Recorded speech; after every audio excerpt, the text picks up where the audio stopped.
Alright, what's up guys? Just making a short video kind of introducing Dissidia Omnia, just showing off some of the basics to start and explaining some things a little bit about what this game is all about. This video is sponsored by Square Enix, so thanks for those guys. And let's get started. Now this is like right at the very start of the game. I just kind of went through the intro cinematics, and I'll be like skipping the cutscenes in here, and you can experience those yourself when you play the game. So let's get started on the first mission. Like I said, let's just skip the cinematics. They are pretty good and they are worth watching for sure. So this game is like a turn-based game based on kind of some of the mechanics from a Dissidia game, which is basically just the HP and bravery system from that. If you've played it, kind of turned into a turn-based game for mobile, which is actually pretty fun. So this is like the party setup before you get into a fight. It shows you some missions that you can clear, some side objectives, like killing without KOs, clear within 15 turns, and inflict breaks. And the three characters you start with, the Warrior of Light, Vivi, and Rem from Type 0.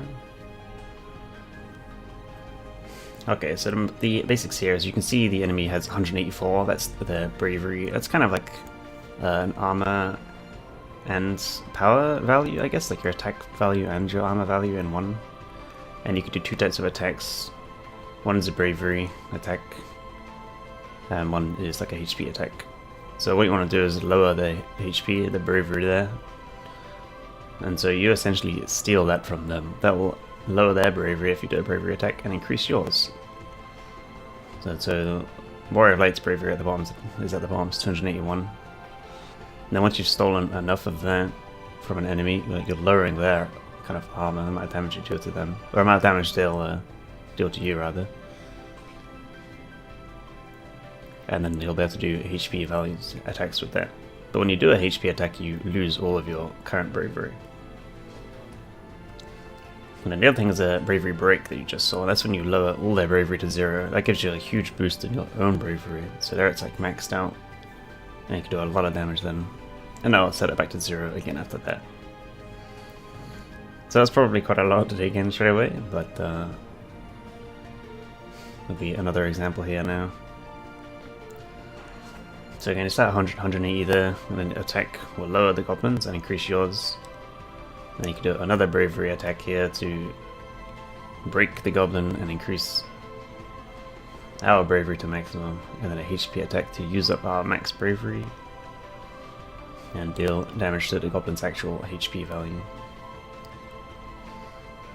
And another interesting thing about the bravery breaks is that not only does it give you a huge boost in your own bravery, but it also delays the goblin's turn, or the enemy's turn, by a little bit when they get their bravery break, or your turn if it happens to you. It can happen to you too. So now we get the extra two characters. We've got Vivi and Rem joining us, and this is where things will start to get a little bit more interesting, because now you have different strategies available. Yeah, and as the tutorial just explained there, when you break an enemy, everyone on your team gets that bravery boost, not just the character that did it. And so now, because there's two goblins and you have more party members, you can see the turn delay a little bit more.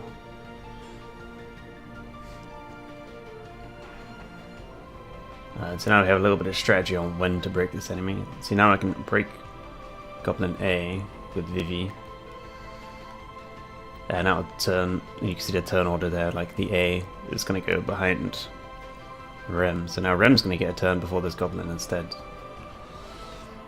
So there's a lot to kind of think about there in terms of strategy and the order of the enemies you attack them in, and when you break certain enemies and stuff.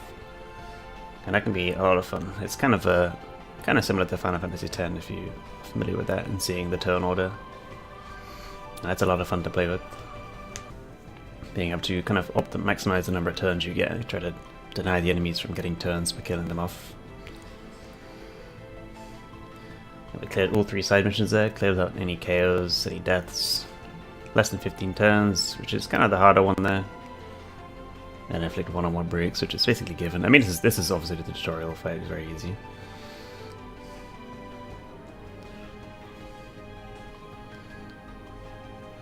So now these are the starting 3 characters, but there are a lot more characters you get. And in fact, the kind of cool thing about this game is that the characters you get are all unlocked through the story. You don't get them from any kind of loot box situation or anything. The stuff you get in the boxes in this are just equipment and that sort of thing, like weapons, armor, and that's it, I think, actually.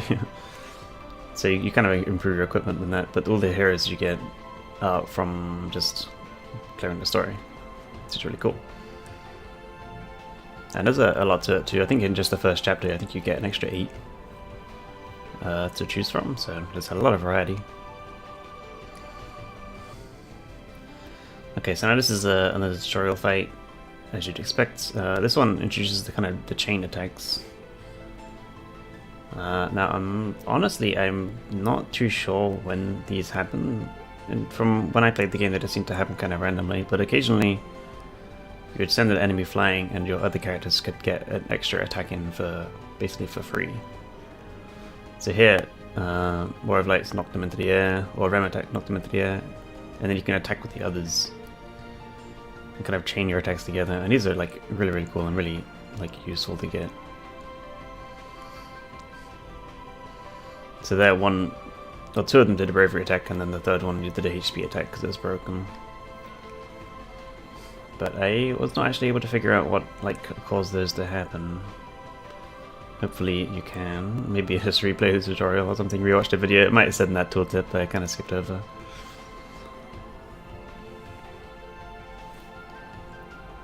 So just quickly kind of clear up these fights. That's most of the kind of tutorials done now at this point. There is one more kind of battle mechanic, which these characters will actually get some abilities they can use. Each character gets their own ability to use in a fight. I forget if it's introduced here or not. Looks like it isn't. This is just 3 more goblins. So here it's kind of breaking the goblins to try and get the max bravery and delay their turns and stuff. So I tend to kind of aim for one-shotting enemies by getting the highest amount of bravery and then killing them off in one turn. Get off the middle one there because I can still take bravery from the right and left ones. Obviously, if the enemy has no bravery, you can't really get much from it yourself. So it's kind of the deal with this game is you can only get kind of a certain amount of bravery before you have to kind of. I mean, you still get some bravery from attacking an enemy that doesn't have any, but it's just kind of less. Okay, so now we're getting the abilities. You can see the War of Light got a Shining Shield, Vivi gets Fire, and then Rem gets a Cure. The Cure is kind of obvious what it does, it heals your HP. Shining Shield increases a party member's defense, so they take less damage in the fight. And then Vivi's is actually quite useful in that it is essentially a bravery attack, but you can use it against certain elements. Okay, so now this is the different objectives you can get on a regular basis. So these are all the bonuses you can get from all these gems which you can use to unlock stuff. Some daily quests and things will give you all sorts of rewards. It's really handy. The cool thing about this game, what I like about it, is that you don't really feel kind of pressured to buy into the extra unlocks and stuff. I feel like you can get a lot of things just come from just playing the game a little bit. Now obviously there are some microtransaction stuff, so you can buy into the gems and coins and things. But you get a lot of stuff just for playing the game. I didn't really feel like I needed to buy anything extra, which is really cool. And there's plenty of ways to get extra stuff. So this is all the current campaigns and things going on right now. There's a lot happening, so I'm just going to skip through it. The thing is with these is a lot of these are going to be probably different if you decide to play the game, because they're all time based and they'll change over time. So this kind of explains the tutorials a little bit because of some of the items I got. It's about upgrading weapons and things.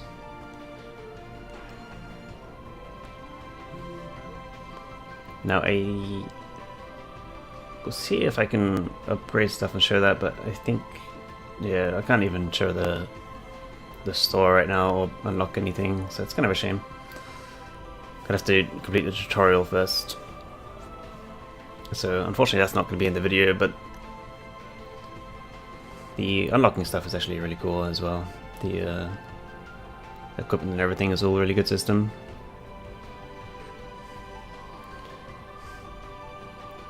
And so now you can see enemy information here, which is really cool. Now that we got fire with Vivi, it's essentially just a normal bravery attack, but if the enemy is weak to a certain element, like these flans are in the next fight, these are weak to fire, these will do extra damage because you're using fire against them, so you get extra bravery. And so you can see there that the flan is strong against ice, strong against attacks, and like the 3 different types of attacks there, but it's normal against magic and weak against fire. And also tells you that it uses ice damage itself. So different enemies have different weaknesses and different strengths.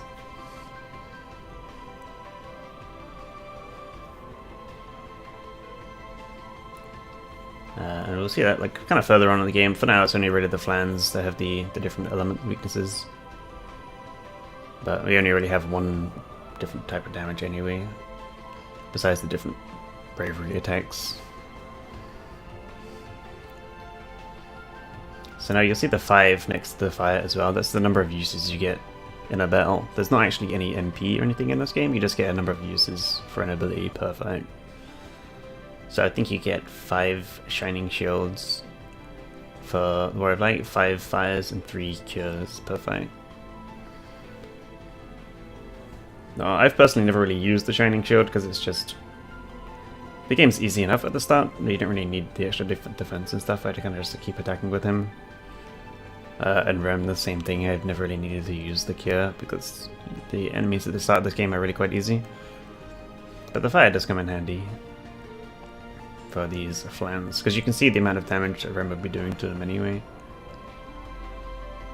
with a bravery attack, but Vivi gets rid of all their bravery with a fire, so it'd be worth attacking the goblin here with Rem and the Warrior of Light, but because Vivi has fire, we can use fire on him, and that does a massive 202 damage. And you can see that the Shining Shield reduces the damage of the player. It kind of has a weird way of explaining it, where it's like 2 times in bravery or something. It really kind of confusing. I don't really understand that, but essentially it just reduces the damage you take, like Protect or Shell, I guess, from other Final Fantasy games. So that's easy stuff. That's basically all of the battle mechanics. Now, of course, there are other characters, and they all have different abilities. I think the next character you unlock is Tifa, I think is the first character you get. I can't remember. But yeah, that's essentially it. The next fight here is now a slightly harder fight.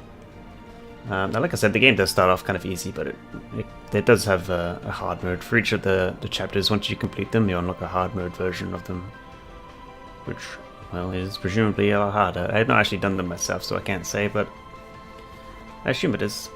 But yeah, that's going to be it for now. It's going to introduce Dissidia. Hope you guys enjoyed it. Thanks again for Square Enix for sponsoring this video. Hope you enjoyed it. Hope it looks interesting, because I had a lot of fun playing this, actually. Thanks for watching, guys. Have a good night.